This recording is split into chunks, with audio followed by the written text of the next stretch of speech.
Assalamualaikum warahmatullahi wabarakatuh. Alhamdulillah wassalatu wassalamu ala Rasulillah wa alihi washabbihi wa raditu billahi rabba wa bil islami dina wa Muhammadin sallallahu alaihi wasallam nabiyyan wa rasula. Asyhadu an la ilaha illallah wahdahu la syarika lah, lahul mulku wa lahul hamd, yuhyi wa yumiitu wa ala kulli syai'in qadir. Asyhadu anna sayyidina Muhammadan abduhu wa rasuluh. Allahumma shalli wa sallim wa barik alaihi wa alihi wa ashabihi wa man tabi'ahum bi ihsanin ila yaumiddin wa alaina ma'hum rahmatika arhamar rahimin. Para jamaah yang dimuliakan Allah Subhanahu wa taala. Kadang-kadang manusia menyakiti jin tanpa sadar, dan bisa jadi jinnya sendiri menyakiti atau melampaui batas sama manusia. Bisa jadi jin itu mengganggu manusia dalam tempat tinggal kita. Kadang-kadang diganggu jin. Kadang-kadang dia bermain dengan barang-barang yang kita miliki untuk menakut-nakuti kita dan penghuni rumah tersebut. Dan apa yang dilakukan oleh jin itu ada tanda-tandanya. Ada yang nampak, ada yang tidak nampak. Di antara tanda-tanda yang nampak bahwa di rumahmu ada jin yang sedang mengganggu Anda. Sering kita mengalami hal-hal demikian, mungkin ya. Banyak orang mengalami banyak gangguan di dalam rumah daripada jin. Ini di antara tanda-tanda bahwa jin itu sedang mengganggu Anda. Dan nanti insya Allah kita akan menjawab dalam video ini cara kita mengatasinya tanpa kita mengundang siapapun. Kita sendiri yang bisa melakukan untuk meruqyah rumah kita sendiri. Yang pertama, dia kadang-kadang jin itu bermain dengan yang disebut dengan cahaya atau lampu. Mereka kadang-kadang bermainkan lampu atau barang-barang atau alat-alat listrik. Kemudian yang kedua, mereka menggerakkan kursi dari tempatnya ke tempat yang lain. Menggerakkan meja dari tempat ke tempat yang lain. Kemudian mereka melempar piring sehingga piring itu pecah. Atau Anda merasa bahwa ada gerakan di dalam rumah, ada kayak orang mengikuti Anda. Ketika Anda melihat ke belakang atau melihat ke kanan ke kiri, nggak ada orang, tapi Anda merasa bahwa ada orang yang mengikuti Anda. Atau bisa jadi itu ada bayangan yang Anda lihat di kamar mana atau di arah mana, ternyata ketika Anda melihat sudah tidak ada apa-apa. Kemudian ada yang melempar dengan batu, rumah Anda dilempar dengan batu terus berturut-turut. Atau sebagian barang-barang itu hilang dari rumah. Bagaimana itu bisa barang-barang hilang? Barang-barang yang tidak disebut nama Allah. Biasa orang kalau simpan uang bismillah, biar terjaga daripada jin. Yang menghilangkan barang itu bisa dua. Yang pertama bisa dari jin mengambil barang tersebut, atau yang kedua orang yang kerasukan. Jin itu mengambil uang tersebut melalui orang yang sedang kerasukan atau kesurupan. Dia mengambil barang tersebut tanpa dia sadar dari para penghuni rumah tersebut. Maka jin itu mencuri barang-barang yang ada. Tapi barang yang sudah dikunci, ada sebuah athar bahwasannya dari Rasulullah SAW, jin itu tidak membuka tempat yang sudah dikunci atau sudah ditutup. Seperti laci sudah dikunci, jin tidak bisa membuka atau mengambil barang yang ada di dalamnya. Kemudian ada kebakaran tanpa ada sebab. Biasa seperti lemari, biasa tempat-tempat tertutup, hordeng atau pakaian kita.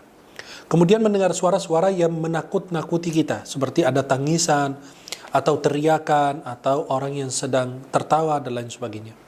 Kemudian bisa jadi Anda mendengar salah satu suara dari orang penghuni rumah tersebut. Ada seorang ayah dipanggil oleh anaknya gitu. Tapi anaknya nggak ada di rumah. Tiba-tiba dia dengar suaranya, memanggil ayahnya. Dan orangnya itu tidak ada. Kemudian bisa jadi Anda mendengarkan langkah-langkah orang yang sedang berjalan di dalam rumah atau di atas atap. Dan itu langkah-langkahnya itu terasa dan terdengar oleh kita sendiri. Kemudian mendengar atau melihat kucing yang hitam dengan penampilan, dengan pandangan yang berbeda. Atau bisa melihat kucing atau ular dan lain sebagainya. Kemudian penghuni rumah tersebut merasa sesak nafas, nggak enak, nggak nyaman, merasa itu rumah itu nggak enak itu, ya nggak nyaman, nggak ada kayak nggak merasa nikmat kayak dulu. Kemudian bisa jadi bahwa ada orang yang mengikuti Anda setiap masuk kamar, ada yang ngikutin tapi nggak ada sama sekali. Dan penghuni rumah tersebut merasa itu atau sering mimpi buruk, ya mimpi yang menakut-nakuti mereka. Biasa hampir semua mimpi hal demikian. Bagaimana cara kita mengusir jin yang di dalam rumah? Ini sebagian tanda-tanda yang nampak. Ada sebagian tanda yang tidak nampak. Bagaimana cara kita bisa menghindari diri kita, keluarga kita, rumah kita daripada gangguan jin tersebut?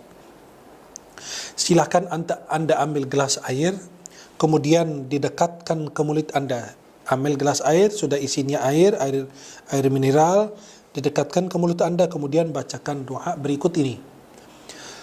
Amantu billahil azim wahdah, wa kafartu bil jibti wat taghut, wa atasamtu bil urwatil wuthqa, lam fisama laha, wallahu sami'un alim.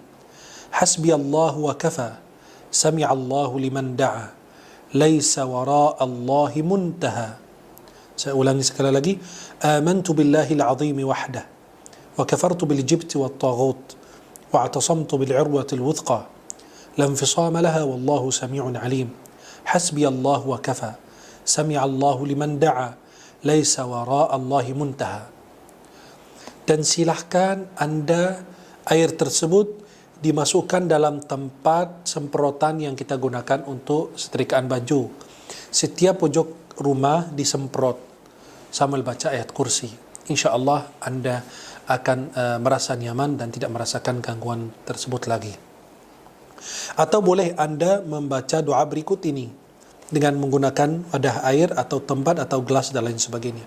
Baca doa berikut ini. Bismillah, amsayna billahi alladhi laysa minhu syai'un mumtana' wa bi'izzatillahi allati la turam wa la tudam wa bisultanillahi al-mani'i nahtajib وبأسمائه الحسنى كلها عائذا من الأبالسة ومن شر شياطين الإنس والجن ومن شر كل معلن أو مسر ومن ما يخرج بالليل ويكمن بالنهار ويكمن بالليل ويخرج بالنهار ومن شر ما خلق وذرأ وبرأ ومن شر إبليس وجنوده ومن شر كل دابة أنت آخذ بناصيتها إن ربي على صراط مستقيم أعوذ بالله بما استعاذ به موسى وعيسى وإبراهيم الذي وفى من شر ما خلق وذرأ وبرأ ومن شر إبليس وجنوده ومن شر ما يبغي أعوذ بالله السميع العليم من الشيطان الرجيم بسم الله الرحمن الرحيم والصافات صفا فالزاجرات زجرا. Dan baca surat As-Saffat dari ayat 1 sampai ayat 10. Kemudian anda semprot di setiap pojok yang ada di dalam rumah tersebut. Setiap sudut rumah anda silakan semprot, insyaAllah tidak akan diganggu lagi. Atau boleh baca surat Al-Baqarah di rumah. Enggak sekaligus harus habis. Setiap hari satu halaman atau satu lembar. Kemudian boleh anda mengumandangkan azan di dalam rumah anda. InsyaAllah gangguan itu tidak akan terulang sekali lagi. Dan ini insyaAllah akan mengamankan diri anda dan rumah anda daripada gangguan tersebut. Mudah-mudahan Allah menjaga kita semua. Aqulu qawli hadha, astaghfirullah li wa lakum. Assalamualaikum warahmatullahi wabarakatuh.